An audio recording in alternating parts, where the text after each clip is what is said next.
What about tomorrow? I've talked a lot about today. What about tomorrow?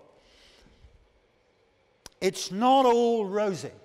I would like to think that the reason we survive is because we're good, and we are good.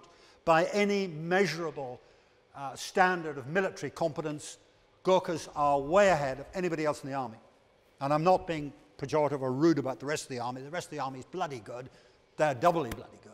But if you look at basic fitness test, combat fitness test, annual rifle classification, retention, recruitment, disciplinary records and everything else, they're miles ahead. But politicians are not interested in quality, they're interested in cost. And the reason we've survived is largely because we've been very, very cheap. Much, much cheaper than a British soldier.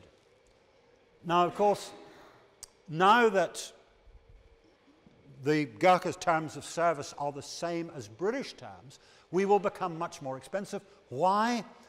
The average British infantry soldier serves 4.5 years and goes. Doesn't qualify for a pension.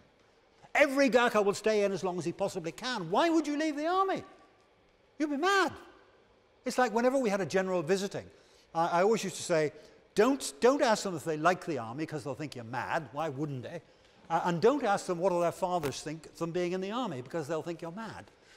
Now, of course, you ask British soldiers those sort of questions. Don't ask Gurkhas. Now, if every Gurkha soldier serves on to pension, that's more expensive.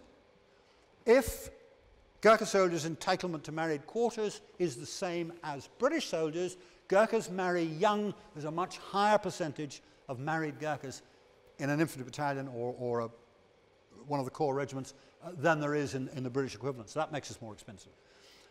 And the other problem, and I think Miss Lumley is a lovely woman. I've met her several times. She's a delightful woman. But it's all very well to say the boys can stay in England. Well, it's a no-brainer. They fought for us. Why shouldn't they stay in England? Why shouldn't they live in England? I mean, we let half the population of Somaliland in, and they have never done anything for us, except draw the dough.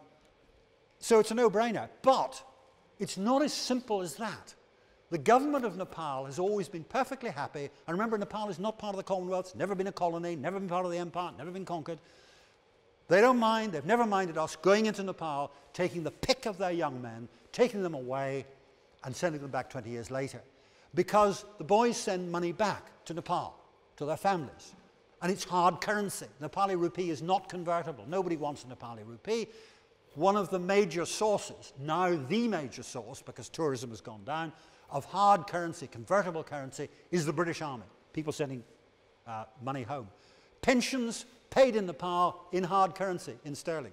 Now, if the boys are all going to live here, there's not going to be any money being sent back to Nepal. There isn't pension money going back to Nepal. So what's in it for the Nepal government? And I don't know. Normally, at the moment, Nepal is almost in almost a failed state. It is in such chaos that the government is most unlikely to care about anything. When there is a government, and there may be one this weekend, hasn't been for some time. So probably it doesn't matter yet, but it could matter later on. And then there is, as I said, the question of cost. I think as long as Afghanistan is going on, as long as there are little wars to fight, we're probably okay. We do have the British public like Gurkhas. But nevertheless, and I always say to the boys, you know, don't be too complacent because cost in this life is what matters. Your quality. But if we're expensive or if we're too expensive, then that may be the end.